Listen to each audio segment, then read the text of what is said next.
Insofar as Scottish independence is inevitable, I think it was inevitable before the Brexit referendum. We haven't seen a big impact of that referendum on the polls, but we have seen that glacial narrowing of the gap between a no and yes that suggests that Scottish independence is a very strong long-term prospect.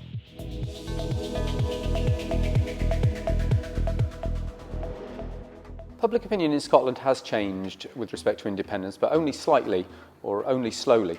There's been a very slow narrowing of the gap between no and yes, a very slow increase in support for independence. It's actually the kind of pattern that you'd expect to see from what they call in the jargon compositional change, which is a nicer way of saying that some people are dying and other people are coming into the electorate.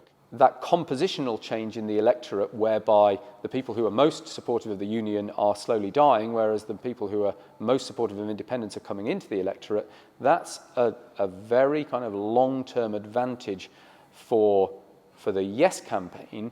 And it's just hard to see how those new generations coming in would have a very positive impression of politics at Westminster. And it's not hard to see why they might look to embrace something uncertain, but something that at least holds the possibility of something better. One of the interesting features about Brexit is that it's essentially accentuated the reasons to vote yes and the reasons to vote no. On the yes side, it has vividly illustrated the difference in political views between Scotland and the rest of the UK, and it has led to Scotland being, in a sense, overruled in a way that can only fuel support for yes. At the same time, it has created a fresh set of uncertainties about exactly what an independent Scotland would look like, with whom its alliances would be, what form its borders, if any, would take, and all of this kind of thing. And that kind of uncertainty was probably the single biggest reason why yes lost the referendum in 2014. One of the most striking things about public opinion on European integration in Scotland is that until about 10 years ago, it was very similar to public opinion in England. There was therefore no sense that we would see anything like the difference in opinion that we eventually saw in the 2016 referendum. And I think what has happened is essentially that Euroscepticism has become increasingly associated with a kind of English nationalism.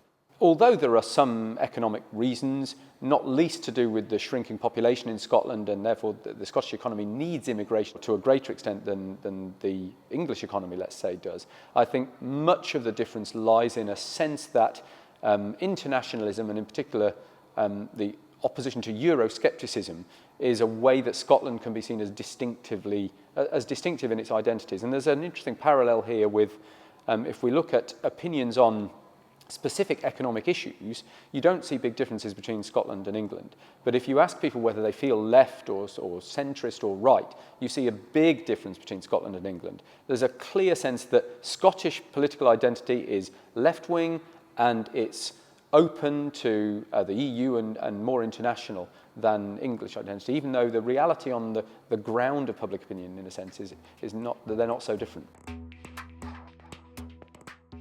Personally, I think it's unlikely that there'll be a Scottish independence referendum in 2020. It seems very unlikely to me that a UK government, especially a majority government under Boris Johnson, would allow this.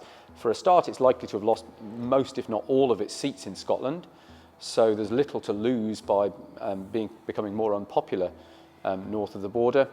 For another thing, most of its supporters are very gung-ho against independence anyway, so they'll be delighted to see that that permission is refused in that sense. I think in some ways the surprising decision was David Cameron's, how amenable he was back in 2011, rather than the likely no that I think that Boris Johnson would say in 2020.